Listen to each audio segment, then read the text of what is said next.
Hi, I'm Michael. I designed and built CueCam Presenter, and in this video I'm going to attempt to walk you through every feature of the app as of version 3.0. So this is going to take a while, so let's not waste any time. We'll start with the live camera window. So I'm just going to share everything. So this is the first thing you see, the live camera window.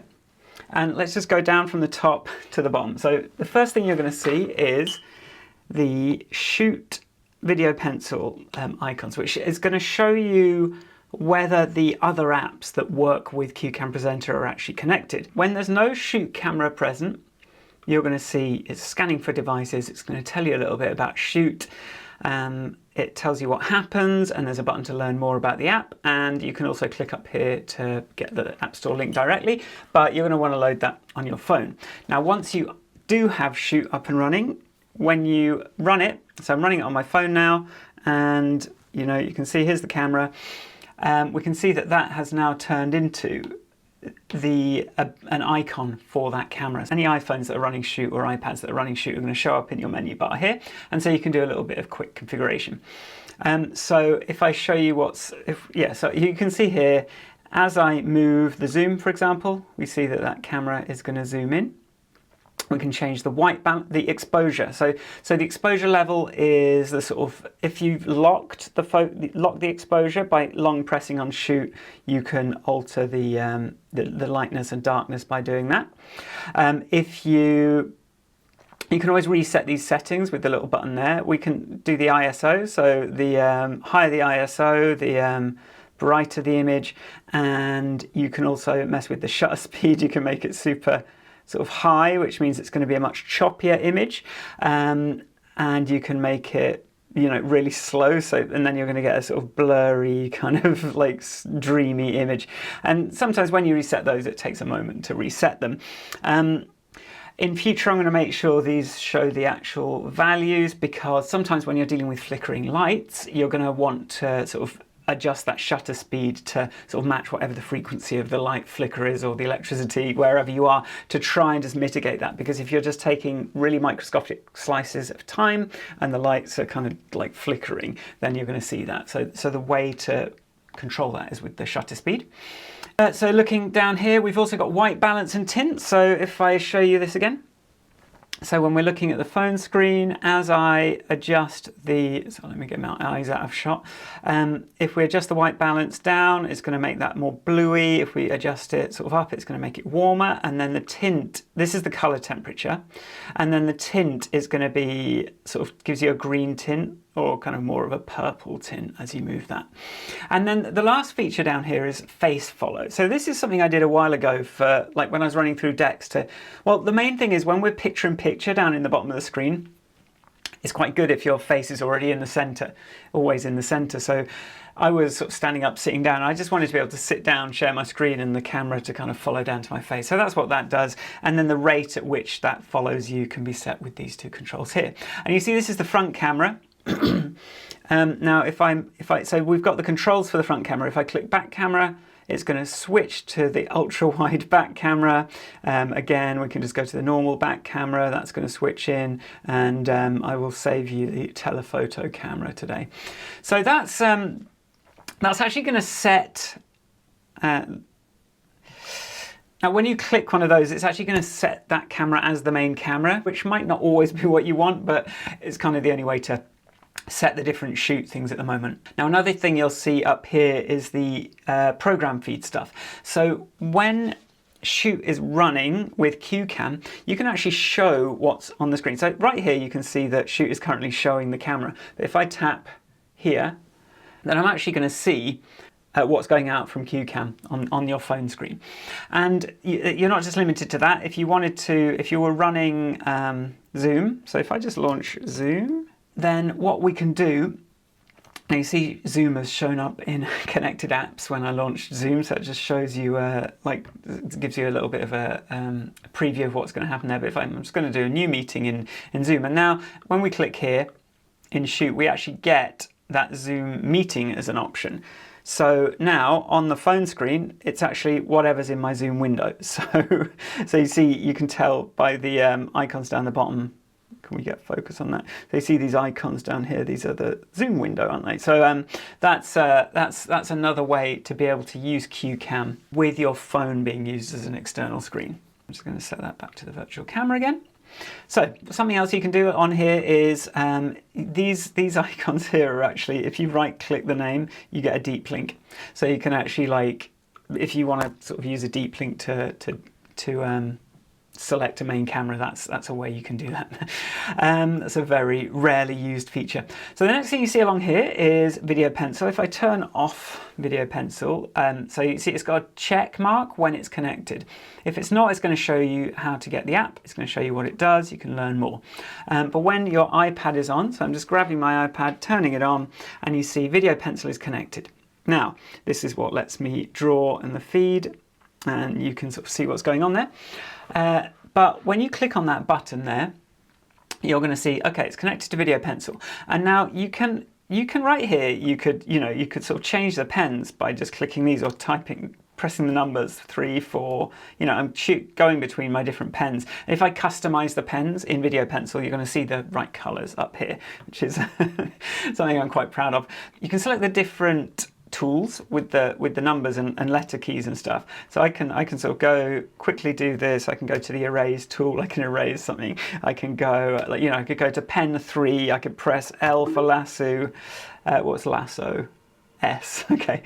I could select it on my iPad and I could move that around, and you'll be able to see that moving around. We can also do things like toggle live titles. So live titles is a feature of Video Pencil that lets you just say, hello, right? So what you're going to do, you just draw a line. You can say the word as you hold down your finger, and it's going to put that text on screen. And you can sort of like make that bigger and smaller and do things with that. You can set it up to have different languages. So if you had multiple live titles languages, you could set those here. You can undo, redo, clear drawing, and you can load in a picture or a video directly from, well, this is going to unload it. So I could do it directly in Video Pencil. But what I'm going to do is I'm going to share my iPad screen so you can see what's going on there. So on the iPad, that looks like this. So we've got the iPad screen. I can go into Media on the iPad and say, okay, I want to share a picture. Right, this is say I want to sort of look like I can draw, so I can share a picture here. But now in the Video Pencil menu, I'm going to be able to hit Unload Media, and that's going to like instantly unload that picture. So let me just stop sharing my iPad. But that's all very well. Like you could, this actually gives you a deep link to the selected thing as well. So what you get, really what this menu is for, you can use your keyboard shortcuts, but really it also gives you the ability to any of those you can copy a deep link to again. So you can sort of like, if you wanted to set a global, like, what's that, Keyboard Maestro or your Stream Deck or something. I mean, the Stream Deck has a plugin, but so you don't need that for that. But you could copy a deep link to any of these controls and have that mapped to something, right? That you could have that just set up. So any app that can open a link on your Mac can trigger one of these things. So that's what all that does. So the next thing we've got up here is the program button. So now this, I'm not going to show you it directly. What happens when you click on that is you get this window that looks like this. So what this has is basically it's a floating window that you can share in Zoom or Teams or whatever, and this will just hide unless you're hovering over it with your mouse. So you can close the window, you can set a resolution, so you can, if you know you want it to be 720p and you just want to see, you don't need the window to be any bigger than that, you can just set that to be whatever size you want it to be. And then there's a full screen button here, but you can also just double click the window and that's going to go full screen.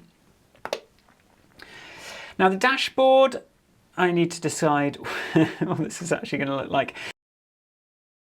What we have along here now, so if we have a look at this part, this is the license, recording and connections area. So start off with, we've got, this is your plan. This shows what kind of plan you've got. Now, if you're signed out, there's not going to be anything there. But there's going to be a button to sign in and do stuff. You can sort of click there to refresh it if anything weird happens. Now, if you do have a license, a suite plan, then you get a button there to actually book a call with me directly, and there's a button to report bugs, but that's actually now available in the menu as well. So actually this is the one to use, so I'm actually going to change this. And then you can manage your account with the link there. And then next, along here, you can see that I am currently recording this. So this is showing the recording process progress, but you know, usually that's a button that says record for that. Now you see here, no apps connected. So usually CueCam, CueCam's usually used with your video conferencing software, which it says right here, like usually you use it with video conferencing software like Zoom, Teams, OBS or eCam Live. But if you're just using it to make recordings like I am here, then you don't actually need any other apps connected. But if I do fire up Zoom on my computer, you now see that Zoom is right there. You can just click on that icon to just jump to the Zoom window. And obviously when this is here, it doesn't necessarily mean that your camera, your CueCam output is selected in Zoom, but it just like shows you that something's using it. So, you know, that's not necessarily going to give you everything you need to know, but you know, it's sort of just a useful thing. So next up is the camera preview. So that's this whole area is the camera preview. So this shows you what's going out to your live stream, to your camera. So if there's a video playing, so if I just like drag a video in, I'm going to drag a video that I was just playing someone of my tiny child kind of playing. So if you have a video, then you're going to see, the camera control, the video controls there so that you can play stuff. But that's not going to show up on the virtual camera, that's just there for you, and so you can click close to get rid of that.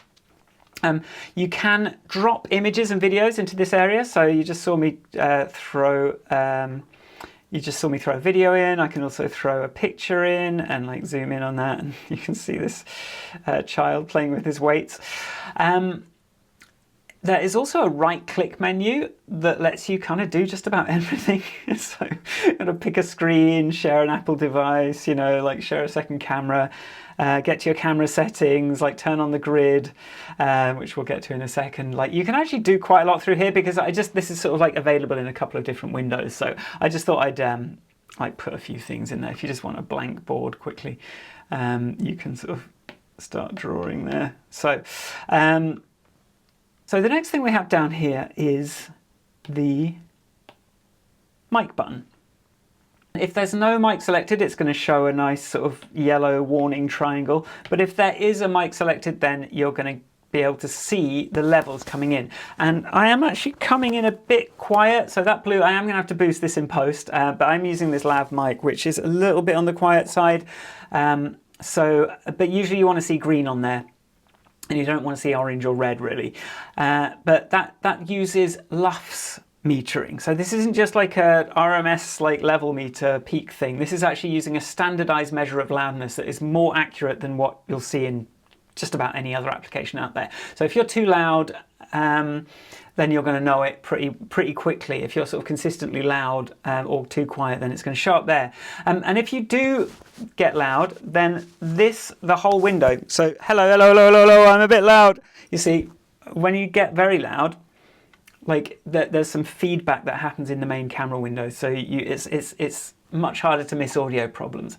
So you can click the button here to mute and unmute the mic, and there is a deep link to toggle the mic muting as well as the headphones. So you'd never really monitor the mic in the headphones because you just get feedback. So by default it's not monitored, but we'll get to headphones in a second. But that you can toggle a deep link for that. And settings here pops up this input meter. So this is the the LUTs meter, so you can see the momentary LUTs, the short term, and it's sort of got the feedback there. You can see that there is feeding back. But here's a volume control. As I said, this mic is a bit on the quiet side. So this fader is actually going to set it at the hardware input level. So this is going to be the same as what you see in your system sound settings. If you change that there. Now you see, I've got I can set that to mono, and I'm just using the left-hand side of my Rode Wireless thing. So you can select which input channel you're going to use. You can turn on and off headphone monitoring. You can disconnect it there, but you can also just pick a different one there. You don't have to go through that. And we have got the delay. So if there's a bit of delay on your video, then you can compensate for that here. And then that brings us to the delay calculator while we're here. So if I click calculate, or you can actually do it from, I think you can actually do it from here as well, delay calculator. And what that's going to do is prompt us to clap your hands, keep them together, and just stay silent otherwise.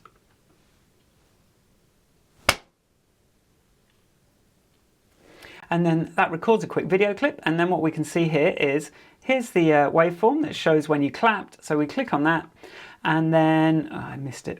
So then we click at the start of that, and then we look for the frame where our hands join, and then that is when we found our audio delay. So mine was pretty much set already.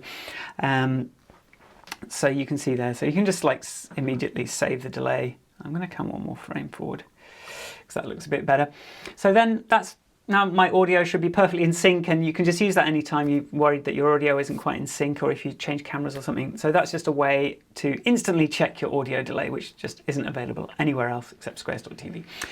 Now, the next thing to talk about is the camera area down here.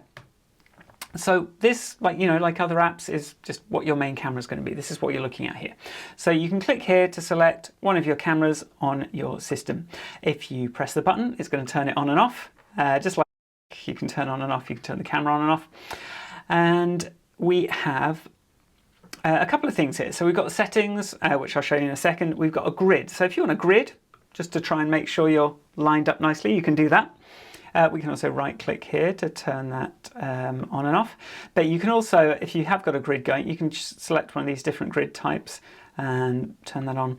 So you can try this. So if you wanted to be over here and just always have your content here, if you wanted to be, newsreader left, grid type thirds, just give yourself like a third thing, and you've also got like a square. So if you want to stay inside a square, then this is good. Now this grid obviously won't show up on the webcam. It's just for you to line yourself up, and it's just really easy to just like turn that on and off. But you can do quite a lot of stuff with your camera settings. So if we can do this from here, or we can go here, or we can right click on here, settings for USB videos. So this is the camera settings window, and the main thing we're interested in here, like if you're using Shoot, then you're going to see all your camera settings over here. But we've got two main things to look at here. We have got the green screen settings, and we have got the camera LUT settings. So you see I'm actually using a camera LUT today. So first thing here is your green screen. So if you turn this on, now we have a green screen, and you can adjust the key on that. You can sort of like, I'm having trouble getting a perfect green screen in this particular lighting environment, but you can sort of like make some adjustments there. And if you like something that's really handy here, so you can like click here and select what color your key is, but you don't have to do that. You can just come over here. You see over here is the chroma key picker. So this is actually going to take a sample of the original unaltered source, and if you just drag that, you can find an area. So if we just turn this off, so you see this is what my background looks like. So it's bright up here, and then I'm here. So you see as I drag that, the color here is changing. So it's changing my key color. So if I turn that on, I can sort of like very easily drag that around, say, okay, I want to key out my face. I want to key out this background. So it's really easy to find a color in your background. You just drag that around and you find the right thing. And then you can sort of like make some adjustments and get that working a bit better. You've got opacity. I don't know if this is much use. This is if you wanted to do some fun effects, you could.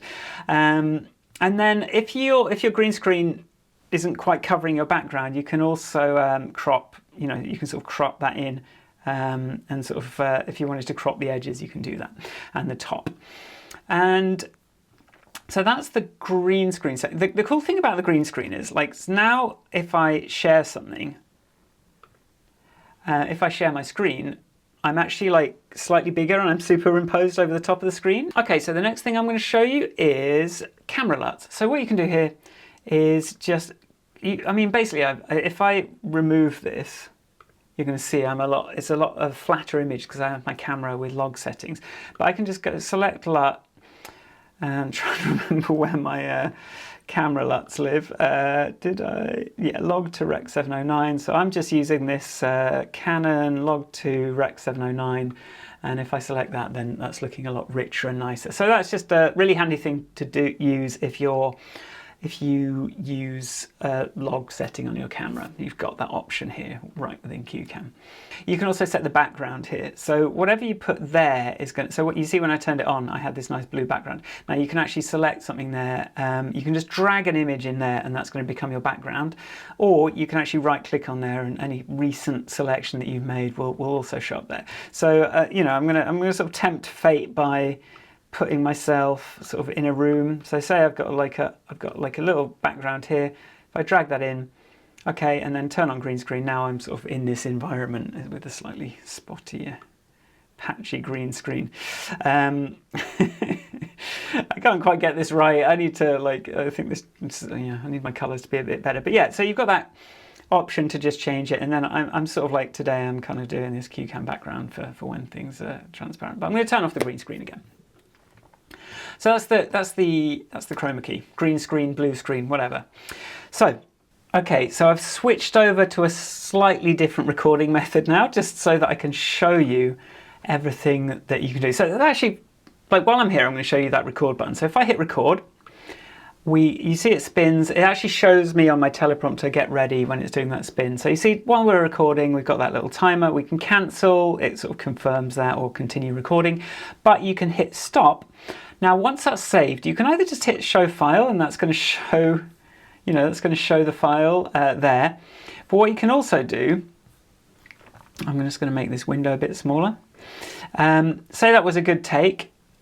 You can actually mark that as good there, or mark it as okay, or you can just trash it. So I'm actually going to trash that one.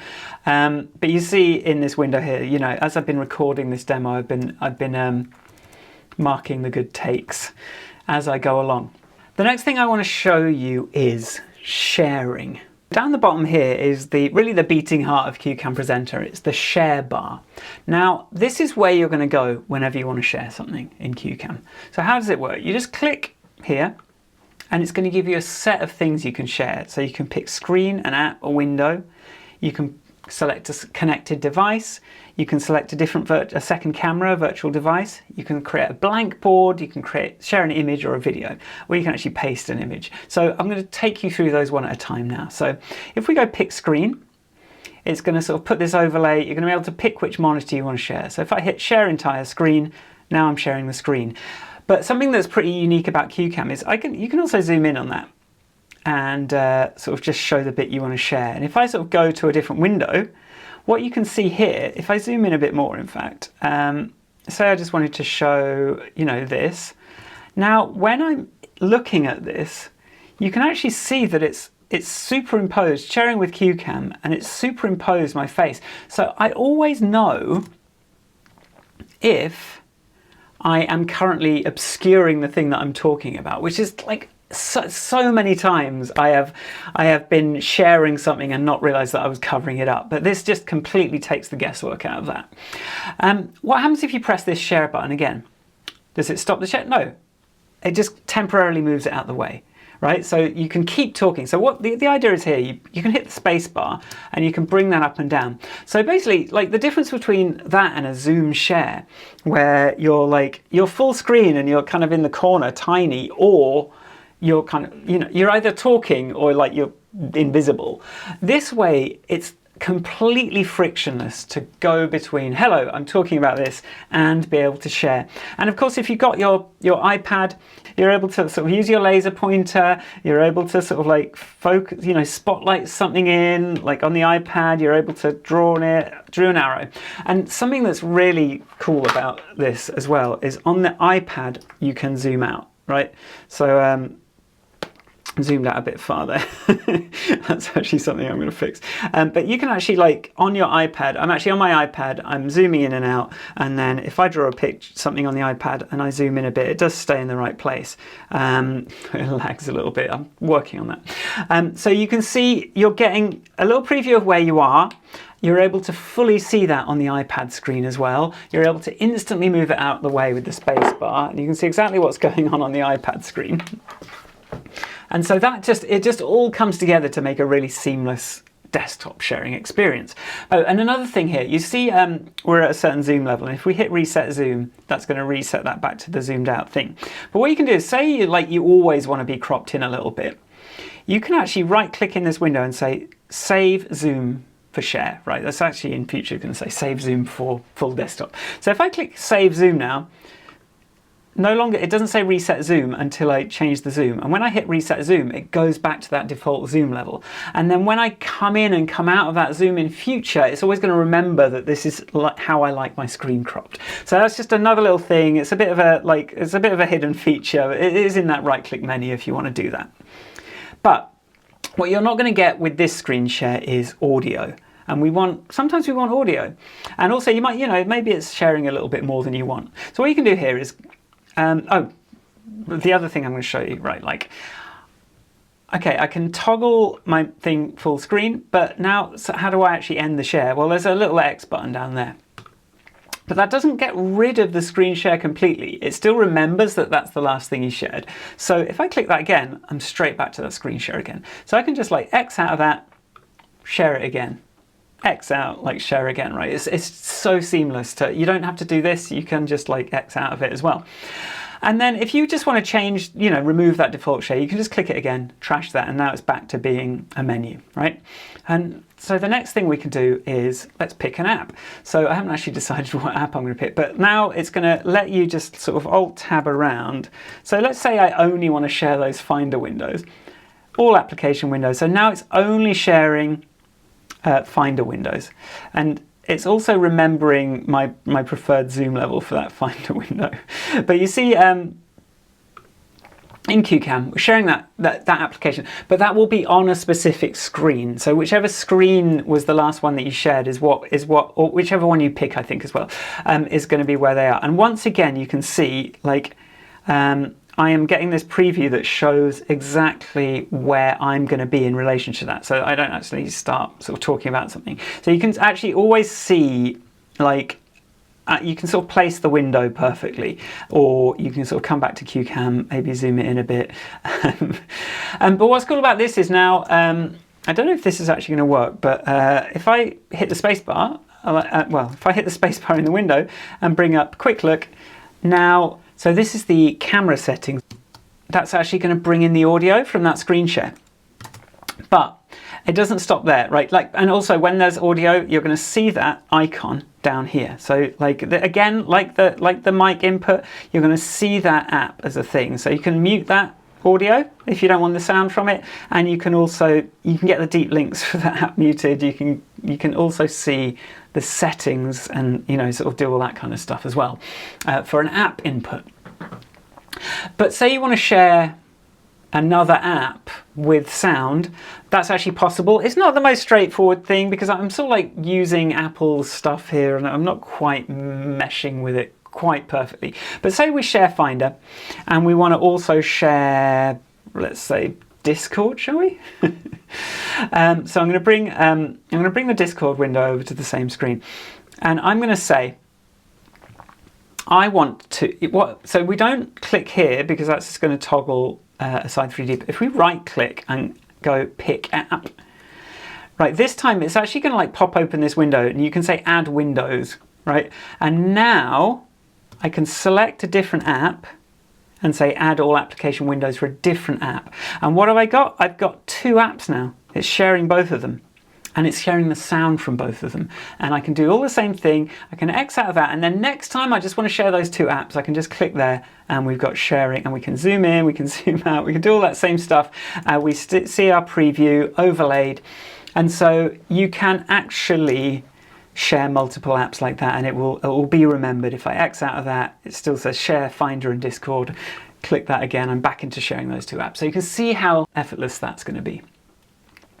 So I'm just going to clear that again, but you don't actually have to clear the default share to change it. You can actually just right click and pick a share from the menu, but I'm going to keep sort of using that little trash thing. So the other thing we can do is pick a window, and now this is just to share one specific window. So if I just want to share this Discord window, now you see we're looking at this Discord window, And again, like with any of these things, you can save zoom for that for that particular window. It's a bit weird with Windows because they're a bit more specific, so they might not stick around between sessions. So it's usually a bit safer to share an app than a window.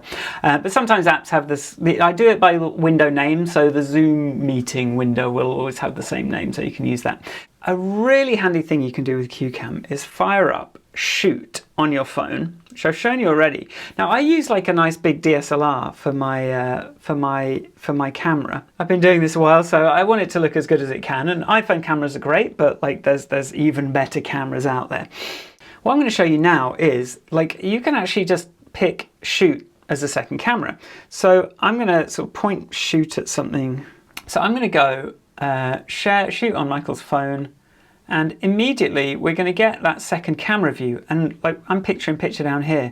Now what you can do now with this is you can actually zoom in on that and sort of like crop that in. So if you're using an overhead camera, you want to just show a certain part of it, you can do that.